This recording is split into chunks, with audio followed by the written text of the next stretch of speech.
자, 드디어 세법으로 넘어왔습니다.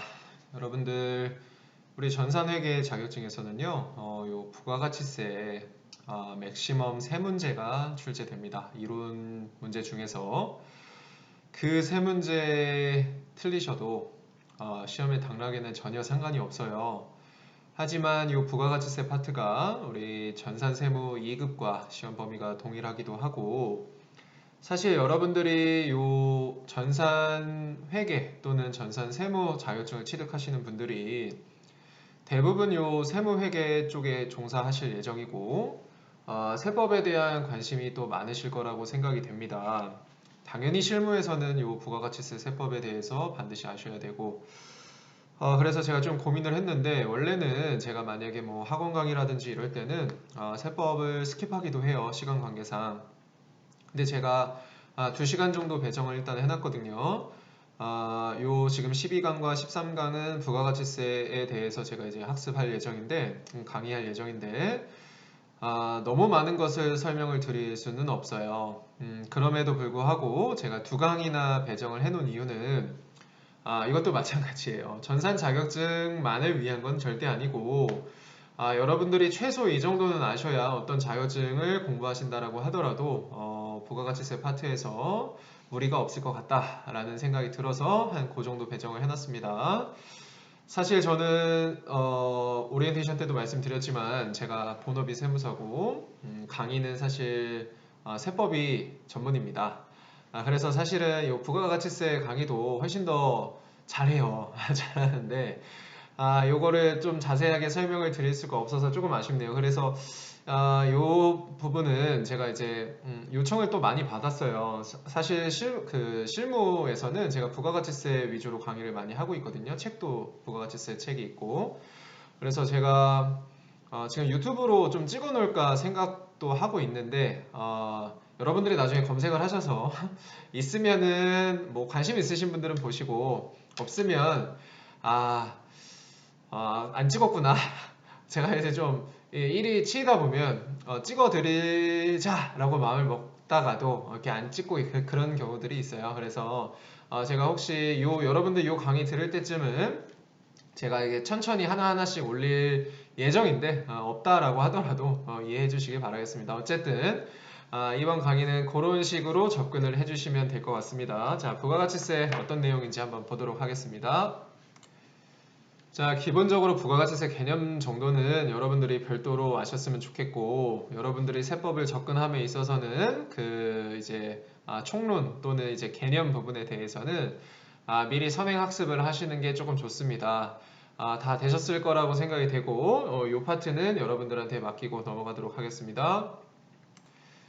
자, 요 부가가치세 특징은 우리 시험에 자주 출제가 되죠. 요 특징은 기본적으로 좀 암기를 해두시면 우리 시험 문제 맞추시는 데 좀 도움이 되실 건데, 일단 내용을 한번 봅시다. 우리 현행 부가가치세는 전단계 세액공제법을 채택하고 있다. 시험 문제에서는 많이 보셨겠지만 전단계 거래공제 이렇게 나오면 그건 틀린 질문이겠죠. 이게 정답입니다. 그죠? 근데 기본적으로 여러분들이 전단계 세액공제법이 뭔지 아마도 13강쯤에 제가 부가가치세 신고서를 보여드리면서 우리 현행 부가가치세의 그 기본 그 틀을 알려드릴 건데, 이렇게 생각하시면 되죠.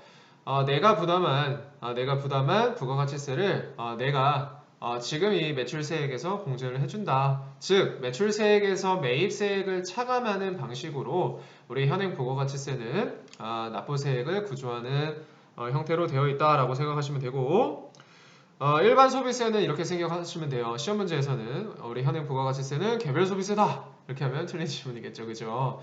간단하게 출제가 되는데, 일반 소비세가 뭔지 아셔야겠죠. 자, 여러분들 우리 부가가치세는 여러분들이 어떤 물품을 산다라고 하더라도 소비자 입장에서는 전부 다 부담을 하게끔 돼 있어요. 그러니까 이런 거죠. 예를 들어서 뭐 물 중에 삼땡수가 있고, 그죠?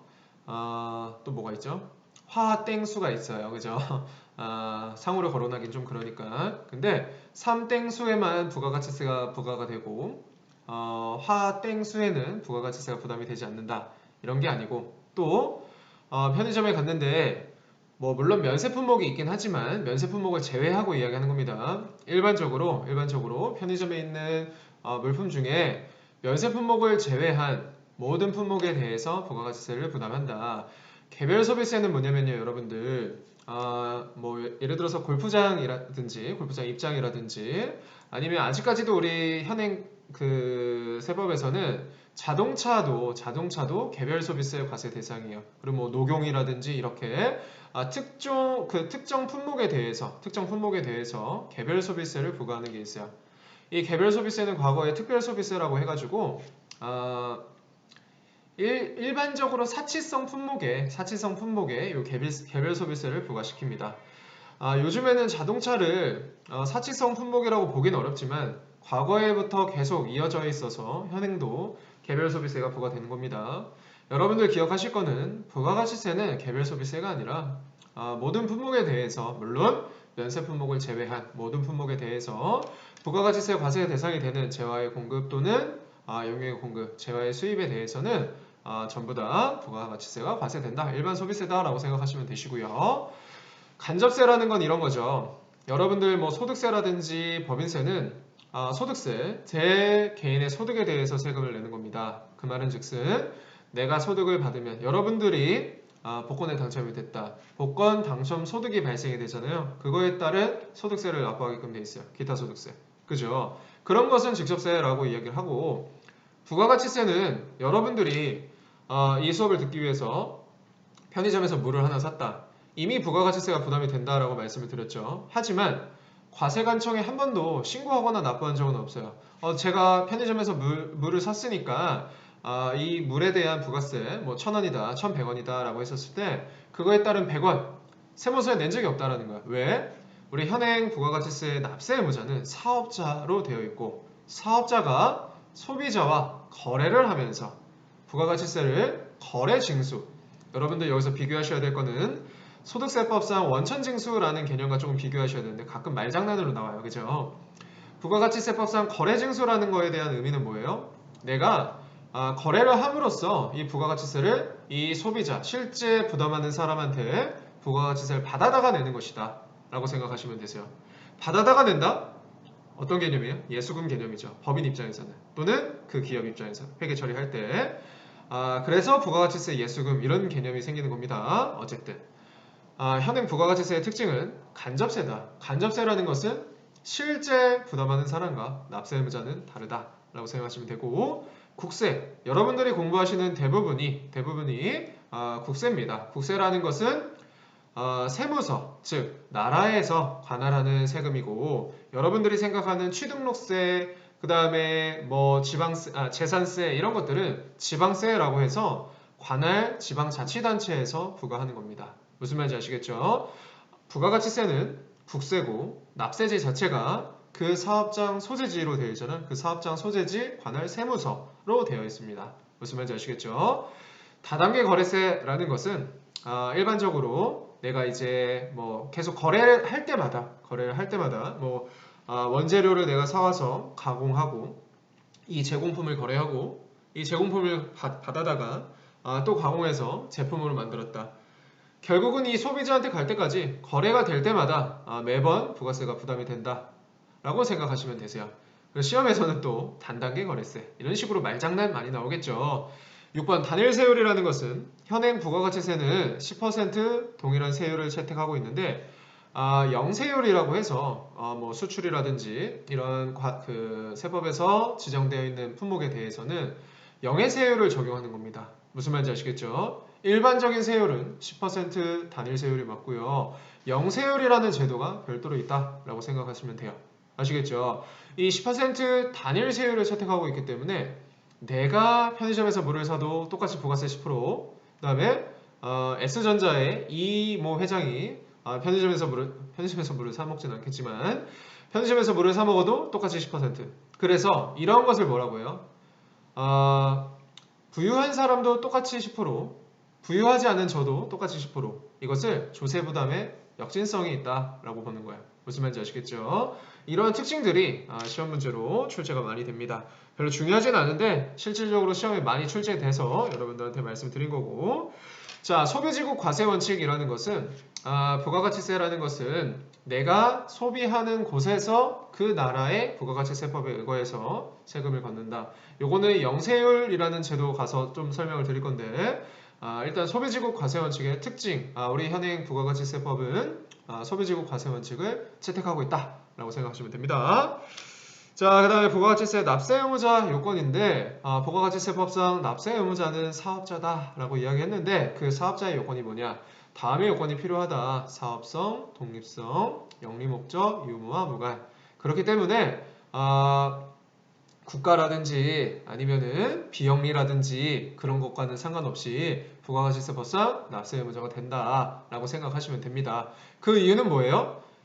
실제 납세 의무자는 사업자이긴 하지만 실제 부가가치세를 부담하는 건 누구기 때문에 그 물품을 소비하는 자, 즉 소비자가 실제 부담하는 사람이기 때문에 영리 목적과는 상관없이 부가가치세를 내야 한다. 여러분들 실무에서 제일 많이 물어보는 게 저희 비영리인데 부가가치세 내야 되나요? 라고 생각하시는 분들이 있겠지만 부가가치세 과세 대상 거래를 거래한다라고 하면 당연히 비영리 그러니까 영리 목적 유무 무관하고 비영리여도 당연히 부가가치세를 내야 된다라고 생각하시면 돼요. 실무에서 제일 많은 미스가 뭐냐면 제가 이제 뭐 어떤 공기업의 그 감사로 있는데 그 공기업이 이번에 어떤 직원이 한 명 징계를 받았어요. 그 회계 담당. 그 이유가 뭐냐면 가산세가 엄청 나왔단 말이에요. 무슨 말이냐면 이 공기업이라는 것은 당연히 부가가치세 납세 의무자로서 비영리이다라고 하더라도 어때? 과세 대상 거래가 있다라고 하면 당연히 부가가치세를 내야 됩니다. 그쵸? 그 말은 즉슨 부가가치세법상 제반 의무를 다 해야 되고 그 제반 의무를 이행하지 아니한 경우에 가산세도 대상이 됩니다. 근데 그런 공기업이라든지 국가단체라든지 이런 데에서 가산세가 엄청나게 많이 발생이 되잖아요. 보통은 가산세를 네가 내. 사기업은 소송도 하고 그렇죠. 그 직원의 귀책이 크다라고 하면. 근데 대부분의 공기업이라든지 공무원들 같은 경우에는 그런 경우보다는 징계로 끝나는 경우가 많은데 아무튼 그런 미스들이 일어나는 이유가 요 요건에 그 영리목적 유무와 무관 이거를 좀 간과하시는 분들이 있기 때문이다 라고 생각하시면 되시고요. 간이가세자는 여러분들 전산세무 2급 공부하시는 분들은 분명히 준비하셔야 될 부분이죠. 왜? 2021년도 7월 1일을 기준으로 해서 간이가세자가 대폭 개정이 됐고 여러분들이 기존에 세법 공부를 하셨던 분들도 간이가세자는 별도로 준비하셔야 돼요. 이게 2021년도에 시험 출제가 안 된 이유는 2021년도 7월 1일 이후부터 간이가세자가 변경됐기 때문이고 7월 1일 이후의 시험에서는 이미 출제가 됐습니다. 간단하게 이 직전연도 공급대가의 합계액이 기존 4,800만원에서 8,000만원으로 바뀐 요 내용이 나왔고 이제 내년에는 무조건 출제가 될 예정이에요. 왜? 내년도 1월, 그러니까 2022년도 1월 2021년도 2기 확정 신고분에 대해서부터는 간이가세자가 바뀐 내용으로 변경이 되기 때문에 신고가 되기 때문에 시험 문제도 대거 출제가 될 예정입니다. 전산회계 1급에서는 이 간이가세자는 그 매출 규모 정도만 보시면 되시고 추가로 공부하실 분들은 반드시 정리하셔야 될 부분이에요. 설명을 드리고 싶지만 시간이 좀 부족하네요. 그죠? 자, 우리 사업자 등록증 여러분들 실제 요 실물 사업자 등록증 이런 식으로 생겼어요. 이 사업자 등록증은 저희가 또 언제 봤죠? 우리가 그 KLF 프로그램에서 실제 요 회사 등록을 할 때 이 사업자 등록증을 보고 이걸 입력하는 문제가 나왔잖아요. 그렇기 때문에 여러분들이 그 기출 문제는 반드시 풀어보셔야 됩니다.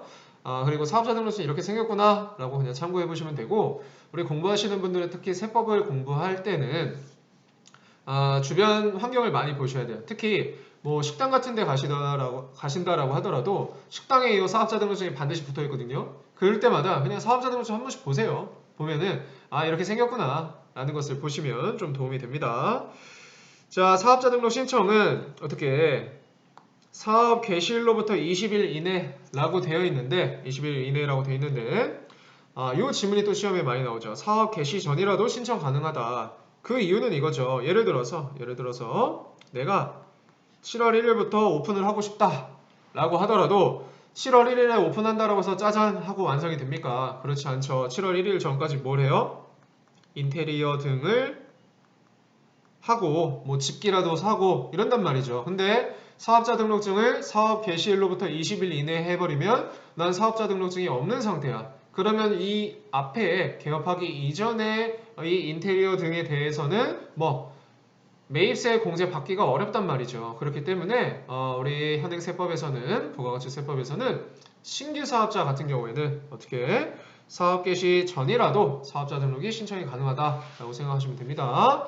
자, 그 다음에 사업장은 이것도 간혹 시험에 출제가 되니까 보시면 되는데 읽어보시면 느낌이 옵니다. 뭐 광업이라든지 제조업 이런 업종의 직접적인 사업장은 어디냐? 이 사업장이 중요한 이유가 뭐예요?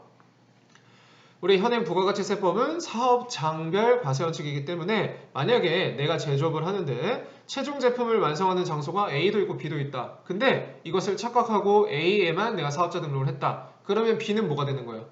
사업자 등록 미등록이 돼버리는 거예요. 무슨 말인지 아시겠죠? 현행 부가가치세법이 사업장별 과세원칙이기 때문에 이 업종별 사업장은 중요하고 시험에서도 간혹 출제가 됩니다. 자, 넘어갈게요. 자, 주사업장 총괄 납부와 사업자 단위 과세는 이렇게 생각하시면 돼요. 여러분들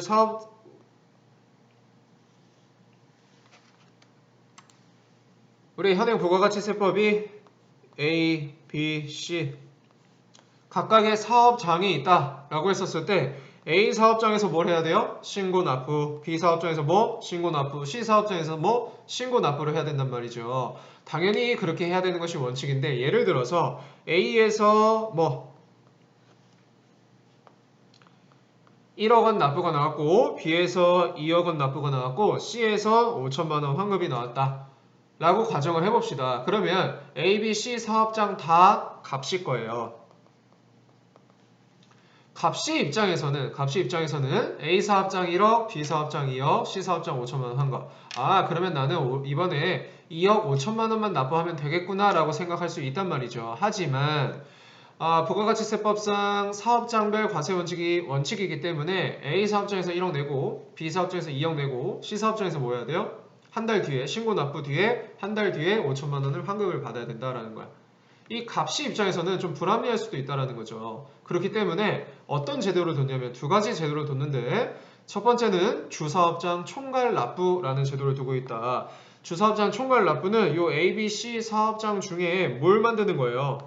주사업장이라는 것을 별도로 선정을 한다. 그 말은 즉슨 이 A 사업장을 주사업장으로 뒀다라고 하면 A, B, C의 신고 납부를 어떻게 해? A에서 뭐 납부 금액을 통틀어서 납부를 하시면 된다라는 거야.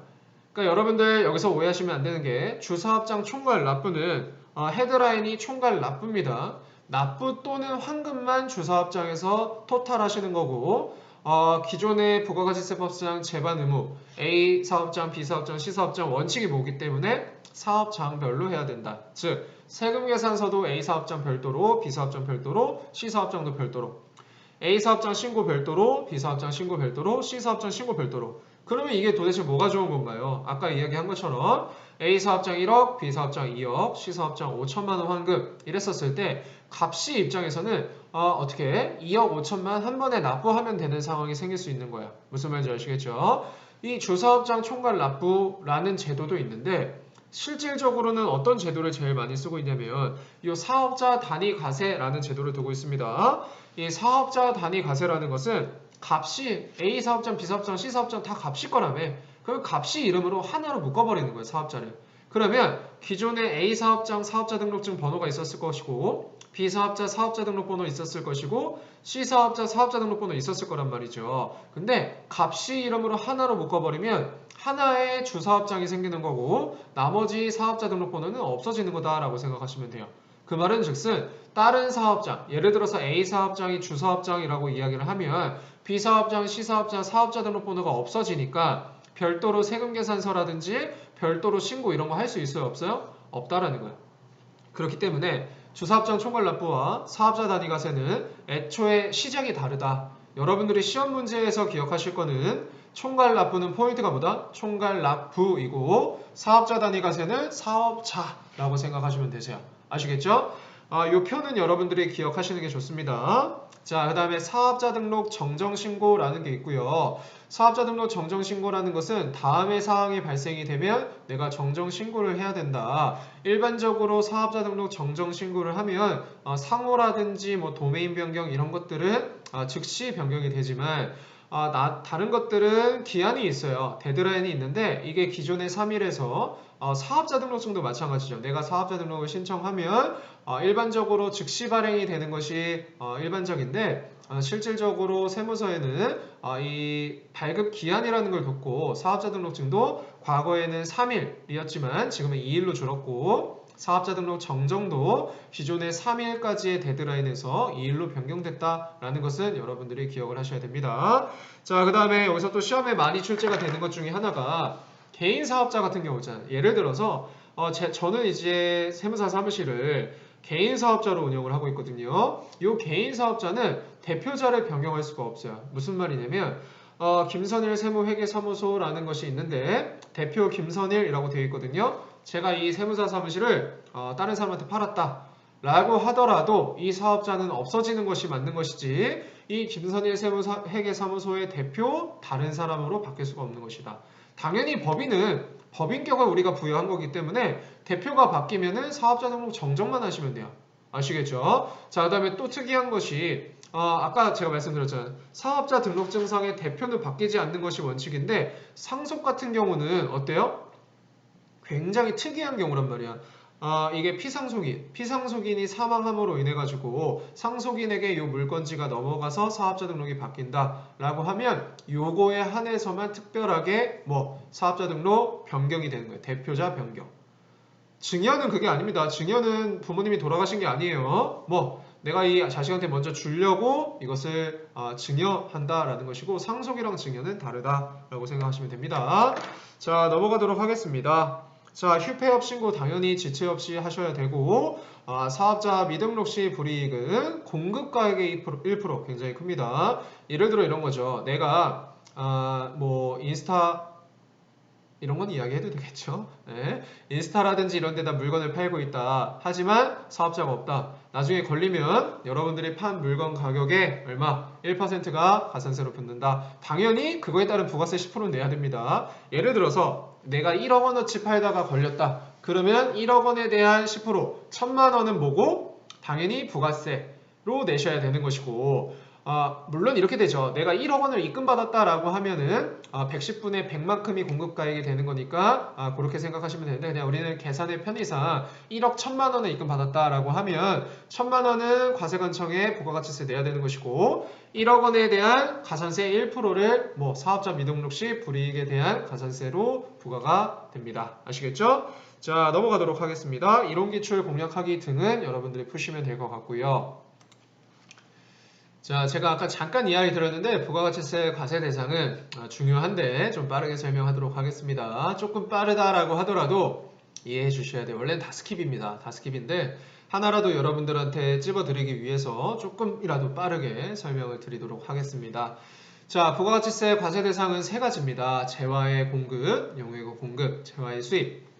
일반적으로 재화의 공급과 용역의 공급은 사업자가 공급한 재화의 공급 및 용역의 공급을 의미하는 것이고 재화의 수입 같은 경우에는 사업자 무관이라는 내용이 있는데 기억하시는 분들은 하셔도 되고 모르시는 분들은 나중에 학습하시면 돼요. 그 중에 첫 번째 재화의 공급은 실질 공급은 다음과 같은 도대체 뭐가 부가가치세 과세 대상이냐라는 것을 세법에서 알려줘야 되잖아요. 그래서 재화의 공급이라는 것이 우리 부가가치세 과세 대상인데 재화라는 것은 상품, 제품과 같이 형태를 갖고 있는 유체물 등이야 라고 규정이 되어 있고 실질적으로 이러한 재화를 공급하는 것, 어떻게 공급하는 것이냐 매매계약이라든지 가공계약, 교환계약, 기타 등등에 의해서 거래되는 것들은 전부 다 부가가치세 과세 대상이다 라고 되어 있기 때문에 이 내용이 중요해요. 하지만 우리 전산회계에서는 이것을 묻는 문제는 많이 출제가 되진 않는데 굉장히 중요한 내용이에요. 아시겠죠? 제가 그냥 넘어간다라고 하더라도 이 부분은 제가 이제 웬만하면은 암기하는 양을 좀 많이 줄여드리려고 하는데 여러분들이 다른 자격증 또는 뭐 세무사 시험, 회계사 시험 등등의 더 나아간 학습을 하기 위해서는 차라리 이 부분을 암기를 하시는 게 우리 수험 생활에 있어서 조금 더 고통을 줄여주는 역할을 합니다. 아시겠죠? 자, 넘어가도록 할게요. 실질 공급이라는 건 이런 거죠. 야, 우리 세법에서 이런 것들을 실질 공급이라고 하는 거야. 재화를 이렇게 거래를 하면 뭐 계약이라든지 이런 걸 뭐 법률상 원인이라든지 이런 식으로 거래를 하면 과세할 거야 라고 되어 있는데 간주 공급이라는 건 여러분들 이렇게 생각해 보세요. 간주 공급? 세법에서 실질 공급이 아니래요. 실질 공급의 규정이 안 되어 있음에도 불구하고 야, 이거 우리 과세할 건데? 그 말은 즉슨 간주 공급이라고 하는 것은 세법에서 어떠한 일정한 요건이 있어야 되는 거예요. 왜? 실질 공급이 아님에도 불구하고 뭔가 캥기는 게 있으니까 세법에서 과세를 하겠다라고 우기고 있는 겁니다. 그래서 이 요건이 당연히 중요할 수밖에 없죠. 자, 부가가치세법상 간주 공급은 대부분 이렇게 생각하시면 돼요. 자, 여러분들의 소비자 입장이라고 생각해 보세요. 나는 이거를 샀는데 부가세를 냈는데 얘는 이거를 사용하는데 부가세를 안 내. 기분이 나빠요, 안 나빠요? 기분이 나쁩니다. 그러한 마인드로 접근을 하시면 좋고 한 가지만 별도로 기억을 하시면 돼요. 자, 한번 보도록 하겠습니다. 간주 공급의 종류 요 정도는 여러분들이 암기하시면 되고 여기 보시면은 뭐 자개사폐 이렇게 돼 있는 이유는 앞자를 따더라도 요거를 암기를 하셔야 돼요. 왜? 시험 문제에서 요게 출제가 되니까. 근데 저는 여러분들이 암기할 거라고 믿고 그냥 내용만 일단 설명을 드릴게요.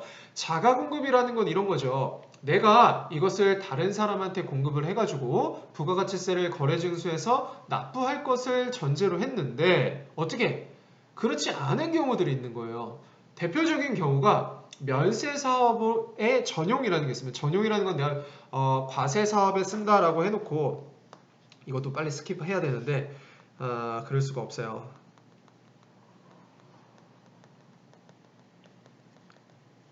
이런 거죠. 내가 과세사업에 사용한다라고 하면 당연히 뭐가 됩니까? 부가가치세가 매입세의 공제가 되겠죠. 면세사업에 쓴다라고 하면 당연히 부가가치세가 없으니까 그죠? 면세사업자는 부가가치세가 없잖아요. 그렇기 때문에 당연히 이에 따른 매입세액도 공제해주지 않는 게 맞아요. 여러분들 부가가치세 불공제 파트 가보시면 면세사업과 관련된 것들은 불공제되어 있는 이유가 그런 이유겠죠. 근데 가만히 있어보자. 나는 과세사업이랑 면세사업이랑 같이 하는 사람이야. 과세사업에 쓴다라고 하면은 매입세 공제해주고 면세사업에 쓴다라고 하면 부가세를 공제를 안 해주네? 그러면 과세사업에 쓴다라고 해놓고 면세사업에 써버리면 부가가치세 공제받고 나는 면세사업에 쓸 수 있네? 라는 일종의 어떤 꼼수를 쓸 수 있다는 거야. 그랬었을 때 야, 과세사업 쓴다라고 해서 나는 매입세 공제해줬는데 너 면세사업에 썼다고? 실질 공급이 아님에도 불구하고 그냥 과세사업에 쓴다라고 하고 저는 그냥 면세사업에 사용한 것 뿐이잖아요. 그죠? 그랬음에도 불구하고 뭐 해주겠다? 매입세, 간주 공급으로 부가가치세를 과세하겠다라는 거야. 무슨 느낌인지 아시겠죠? 그쵸? 개인적 공급이라는 것도 마찬가지입니다. 내가 팔 것을 전제로 해서 만들어서 매입세에 공제를 했는데 이것을 개인적으로 쓴대요. 주유소 사장님 같은 거 생각을 해봅시다. 주유소 사장님이 내가 소비자들한테 이 기름을 팔 것으로 전제를 해가지고 이 기름을 정유사한테 매입을 해왔었을 때 매입세 공제해줘. 근데 내가 우리 자동차에 주유를 해. 그러면 나는 소비자들은 이 기름을 살 때 부가세를 부담하면서 사는데 이 주유소 사장은 뭐가 되는 거야? 자기가 개인적으로 쓰니까 부가가치세를 낸 적이 없는 거예요. 왜? 이미 매입세 공제 받았으니까. 그런 경우들 간주공급이라는 것은 일반적으로 여러분들 어떻게 생각하시면 된다? 내가 소비자 입장에서 나는 부가세를 내는데 얘는 안 낸단 말이야? 좀 이상하다. 어쨌든 여러분들 앞자만 따서 암기하셔도 되는데 좀 중요하기 때문에 그냥 간략하게나마 설명을 드렸습니다. 사업상 증여도 마찬가지죠. 사업상 증여라는 거 일반적인 소비자한테 판매를 했었을 때는 부가가치세를 거래 징수해야 되는데 우리 거래처한테 줬다. 우리 거래처한테 줬다라고 하면 공짜로 줬다라는 거잖아요. 이 거래처는 내가 이 물품도 공짜로 받고 부가세도 공짜로 내고 공짜로 내지도 않고 쓰고 있는 거야. 그렇기 때문에 이 사업상 증여라는 것은 증여하는 사람한테 부가가치세를 과세함으로써 어떻게 부가가치세를 징수하겠다라는 거야. 폐업 시 잔존 제한은 이런 거죠. 내가 만약에 매입세 공제를 받고 폐업을 했어요. 폐업을 하면 실질적으로 공급이 일어나지 않았음에도 불구하고 이것을 부가가치세 과세 거래로 봐가지고 과세하겠다라는 거야. 왜 그러냐면 이렇게 생각해 보세요. 자세한 거는 조금 이따 다시 설명을 드릴 건데, 자, 만약에 폐업 시 잔존 제한이라는 게 없어요. 그러면 여러분들이 비싼 거 산다고 생각해봐요. 아이폰을 산다. 아이폰 100만 원짜리를 산다. 110만 원이다. 100만 원의 부가세 10만 원일 거 아니에요. 소비자 입장에서는 10만 원의 부가세를 냈지만 사업자들은 아이폰을 사면 이 10만 원은 부가세 공제 받을 수 있단 말이죠. 사업과 관련됐다라고 하면 그러면 이렇게 생각할 수도 있어요. 나 아이폰 100만 원 주고 사겠다? 블로그 같은 거 되게 친절하게 설명이 되잖아요. 10만 원 세이브하는 법 뭐가 돼 있을 거예요?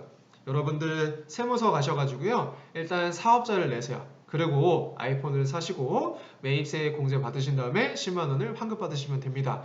이런 게 있어야 되는데 이런 게 없는 이유가 뭐예요? 이런 걸 방지하고자 어떻게? 폐업하는 시점에 실질 공급이 아닌데 다른 사람한테 판 것처럼 이 매입세액을 공제해주는 이유를 잘 생각해보세요. 매입세액을 공제해주는 것은 계속해서 사업을 할 것을 전제로 해서 매입세액 공제해준 건데 폐업이라는 것은 뭐예요? 그것을 어겼으니까 그거에 대한 페널티라고 생각하시면 돼요. 제어의 간주공급이라는 거에 대한 기본적인 마인드에 대해서 설명을 드렸습니다. 사실은 조금 더 디테일하게 설명을 드려야 되는데 시간이 너무 길어지면 집중력이 좀 떨어지니까 이번 강의에서는 여기서 끊고 다음 강의 초반에 제가 이 간주공급에 대해서는 다시 설명을 드릴 거거든요. 다시 한번 말씀드리지만 우리 시험과는 크게 상관은 없어요. 하지만 여러분들 반드시 아셔야 되는 개념 중에 하나입니다. 조금 더 자세하게 설명드릴 테니까 다음 시간에 또 보도록 하겠습니다.